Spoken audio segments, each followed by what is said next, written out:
What's up, fight fans? It's Monday, so that can only mean one thing. It's time to take a look at my sack, my mail sack. Each week leading up to a questionable triple THS on Wednesday, I take to social media for your questions on life, the universe, and my beard. Then I choose the ones with words that are easy to say. At the end of the show, one of those lucky bastards or bastettes will go home with their very own triple THS t-shirt. Let's do this shit. Call me sack. Black Beavis. What would happen if Nick Diaz put his hands in a pack-a-punch machine? Would he be able to knock out GSP? Better yet, what if you put your beard in a pack-a-punch machine? A pack-a-punch Nick Diaz would destroy GSP. That is assuming he doesn't get down at any point and lose it. He's got to be careful too, because if it goes into the later rounds, GSP will be so strong the pack-a-punch won't make much of a difference. You know who's probably really good at zombies? Clay Guida. That guy's constantly running in circles. As far as my beard goes, I pack-a-punched at Black Beavis and it became weaker. Caleb Cox. Who wins in a shit-talking fest? JLP Sonnen or big sexy Sean McCorkle? No man that isn't a fictional character with a script can talk like Chael Sonnen. He could have got Gandhi to throw a punch. Chael once downed an Imperial Walker on Hoth by talking circles around it. He is to promoting a fight what Kenny McCormick is to dying. He's the best at it, period. He made Anderson Silva crazier than Gary Busey on acid in a carnival funhouse leading up to their second bout. He could turn GSP's dark place into something that would make Hostel look like the Mickey Mouse Clubhouse. So while Sean definitely can talk some smack, he's about as close to Chael's level as Mark Madsen is to Michael Jordan. Ryan English. If I just saw an endangered animal eating an endangered plant, what should I do? Flip a coin, then kick one of them in the face. But don't kick too hard. You don't want to be the guy who killed the last of something. If we lose all the polar bears, Ryan, who the fuck is going to promote Coke products during the holidays? Ryan Brannon. Tommy, do you think Roy Nelson is actually Gunnar Nelson from the future? You know, now that I think about it, Gunnar did seem a little too excited yesterday when I saw him getting lunch. Food, glorious food,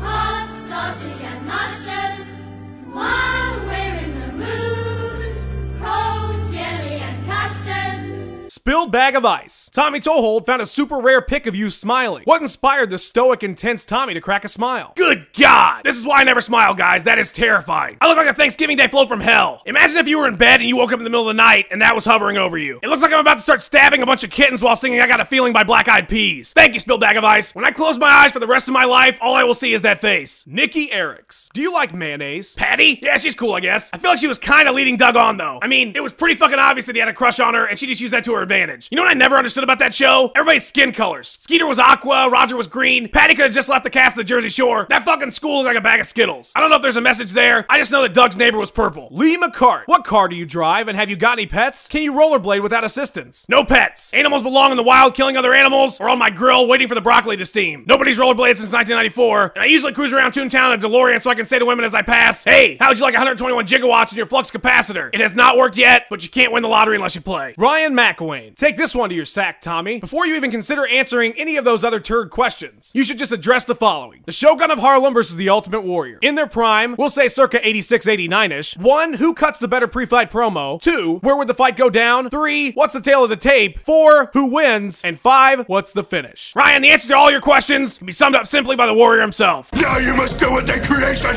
of all the unpleasantries in the entire universe. As I feel the injection from the gods above, I only know that the Ultimate Warrior is totally out of control. That pretty much sealed the deal for me, and while he didn't actually answer all your questions, he doesn't have to answer them because he's the fucking Ultimate Warrior. That said, Warrior by body slam through the center of the earth. Anthony Linares. What other jobs have you had? I think having Tommy on the other side of the intercom at McDonald's or Jack in the Box would have been pretty hilarious. I was a lot of things before Triple THS, Anthony. A butcher, a baker, candlestick maker. I even worked at Blockbuster when video stores were still a thing people went to. But my favorite job before Triple THS was customer support. Toontown Water Heaters, how can I assist you today?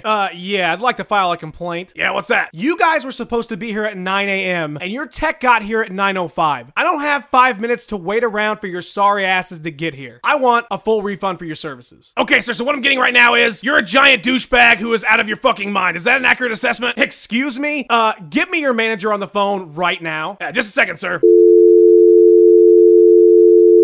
T-shirt time! Each week I randomly select one of the questions that gets on the show to receive a Triple THS t-shirt for free, because I'm a man of the people, and they deserve my face on their clothing. This week's lucky winner is Danny Smithson. If GSP's Dark Place and Tim Mean Sauna were matched up, how do you see that fight going? Well, Danny, Tim Sauna clearly has the knockout power, so GSP's Dark Place is really gonna have to keep the hands up at all times. Don't underestimate the darkness within GSP's head, though. I hear that sometimes he even thinks about eating a grape at the grocery store without paying. He thinks about leaving his cell phone on in the theater. He even has thoughts about burping without saying excuse me. There's no telling what madness that man is capable of inside inside his own head. I just hope that whatever evil lurks in the mind of GSP, that it never sees the light of day. Otherwise, there's no telling the disaster and terror that awaits mankind from a man who would even consider changing lanes without signaling. That's Show Fight, fans. Big congrats to Danny Smithson. If you want to be as awesome as he is, head to ThShirts.com to pick up your own shirt. Thanks for watching. Tune in Wednesday for a Vandy-filled Triple THS. It's going to be as incomprehensible as all my other shows. See you then.